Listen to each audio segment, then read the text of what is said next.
that they say, oh, it's not as difficult as I thought, because you are primarily doing your work. But while doing your work, you're doing it with intentionality. You're doing it depending upon God to do it. And God is using you to be a witness in that space. Finally, we see Priscilla, Aquila, and Paul. They are leather workers with a kingdom mindset. Leather workers. They're dealing with leather, and they have a kingdom mindset. Interestingly, we have this couple, and very often it's a man and a woman, and very often we find that Priscilla's name is first. You know, Priscilla and Aquila. Usually you'll find, you know, and usually it's a speaker, and maybe there is some sort of a priority. Because even Barnabas got saved and was saved first and was very influential. You'll hear Barnabas and Saul. But as they did the mission, you'll see Saul and Barnabas. You with me?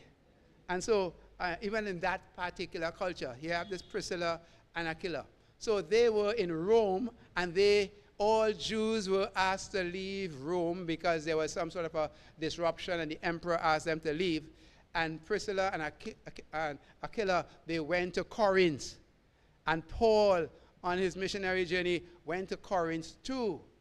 All right, he went to Corinth in Acts chapter 18. This is after he was in Athens, where he presented and so forth. And so he's in Corinth. He's going to spend about 18 months altogether in Corinth, and a church will be founded in Corinth. But at the beginning of this period of time, he is engaged in what some will call tent making.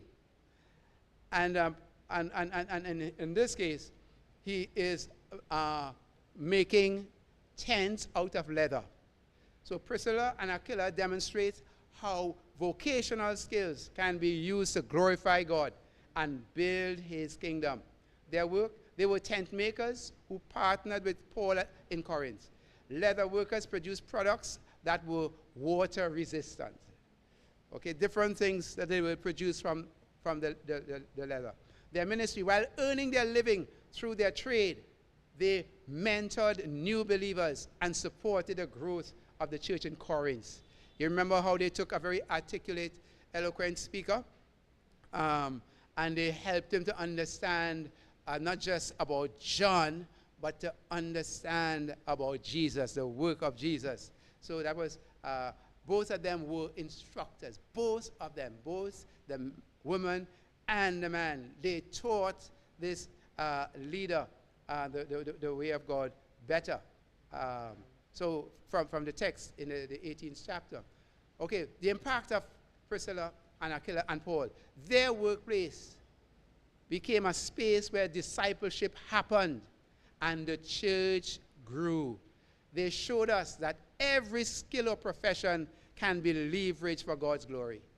Ladies and gentlemen, Paul is preaching on the Sabbath, the seventh day, back then, because he's dealing primarily with a Jewish audience.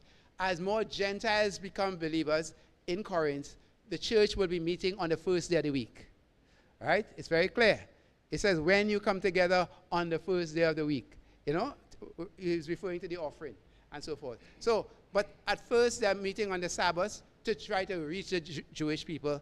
And then in this cosmopolitan context, in Corinth, you have Jews and Gentiles, and believers are meeting on the first day of the week eventually. So Paul basically is working, and while doing his work, he's coming into contact with people. And he's telling them, listen, you need to trust Christ as Savior. And, you know, by the way, I'll be sharing on such and such a place. Are you with me? At such and such a time. So he's sharing with them on the job while he's working. He's earning some money for his livelihood to pay his bills and so on and so forth. And then he is also, some of these people, he's encouraging them to come for a more extended time of teaching. This is what we want to do.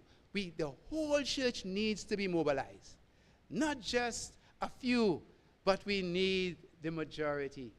In conclusion, the stories of Dorcas, Lydia, the correctional officer, Priscilla, and Aquila challenge us